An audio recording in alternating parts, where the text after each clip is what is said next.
Welcome back to the channel once again. I'm Will from DG Thomas Agri. If you're back here again, I'm sure we deserve a like and a subscribe from you by now, don't we? Anyway, bit of an update this week. We've got quite a lot going on, a few breakdowns. We've got F-gas training. I'm heading my way up to Penllyn to do a warranty job on a Kuhn culti-tiller right now. And we'll be sharing all of this on the rest of the episode. Follow along.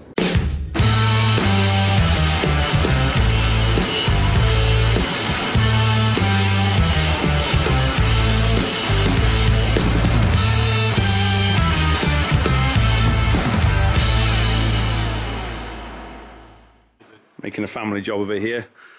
Just finished replacing this board, which you'll remember had a big hole in it. And I got one more to do at the back there. Well, whether we'll get overexcited and do this one as well, because it's on the way out. We've got John helping. Anything to do with woodwork, he's the man. Because anything I touch with wood turns to shit almost immediately. What are we classing this on the fuck-up scale, Aiden? It's a Will special. It is a Will special, isn't it? It's every time I think I'm making a bit of money out of a second-hand quad, you go, yeah, well, all it needs to do is put that new bearing in the bottom there and she's fine.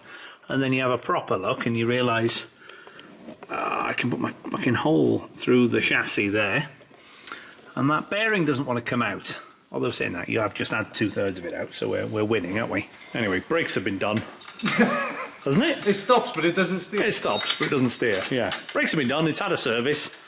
It will be a tidy bike, but it just sort of proves my point every time that it is incredibly hard to make money out of second-hand bikes.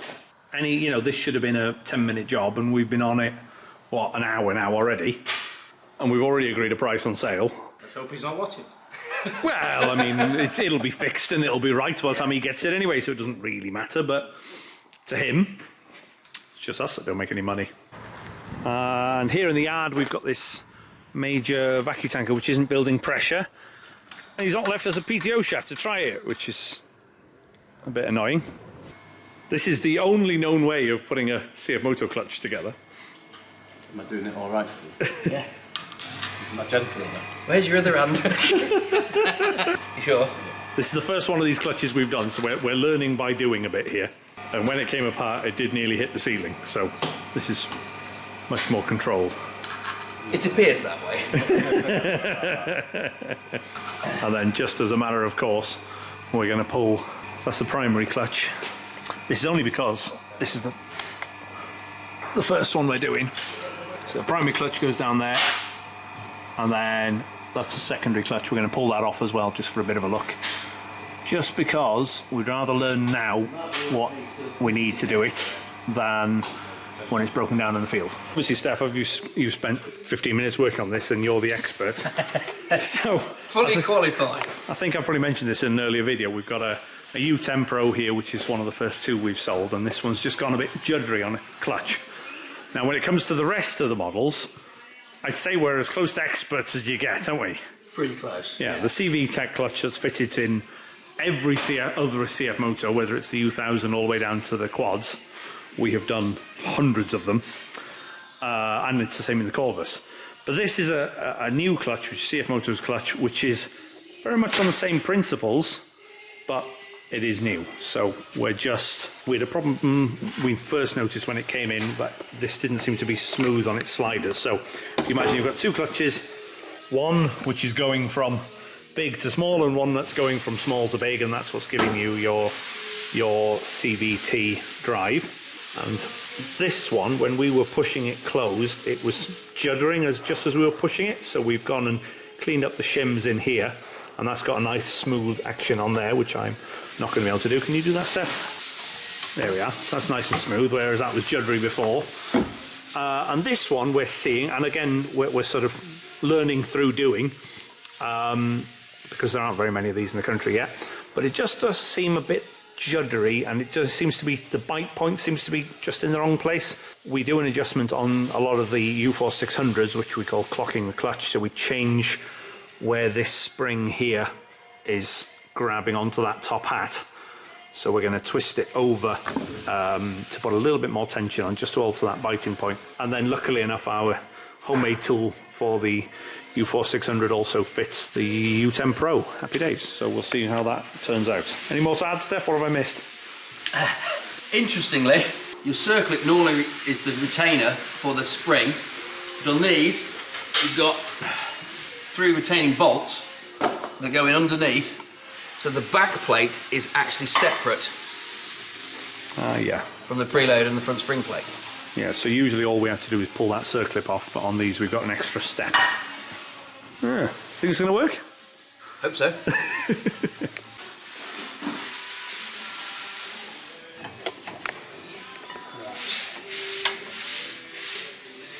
So I think there should be a little bit more pressure on that, shouldn't there, Steph? Yeah, it does seem quite a weak preload.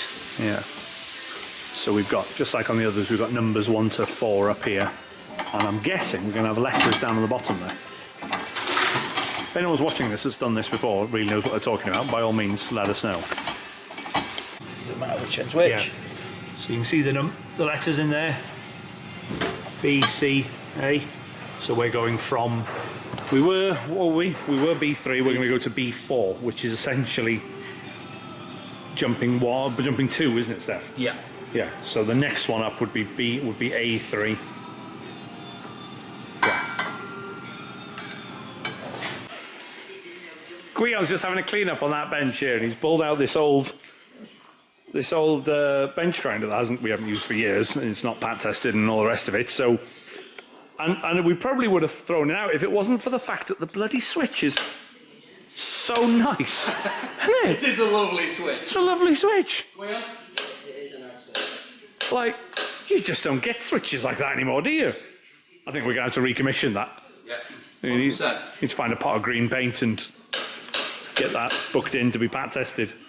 Air conditioning course tomorrow from AP Air, so they said they needed a working tractor, so we have this Powermon deal which didn't have any gas in it. We're putting some gas in it, and then that will be our machine for the course. Right, this is a customer's track machine, and he's got some spare tracks in the back. And this is the CF Moto U4 600. Let's get her up to the shop.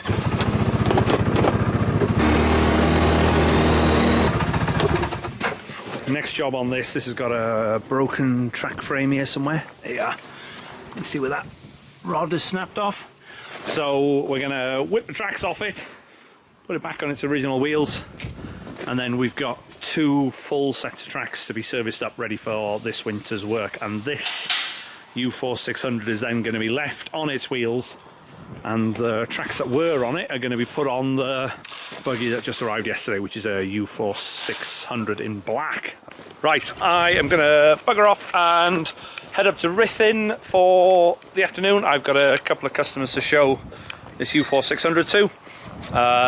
Next year, 2026 models are coming end of this month, and they're going to be blue again, which I really like because I'm a fan of the blue, not the black. Yeah, I think that's about all for this week. I will be at the Irish Ploughing match in Ireland, Tullamore, next week for a bit of a look, bit of a busman's holiday.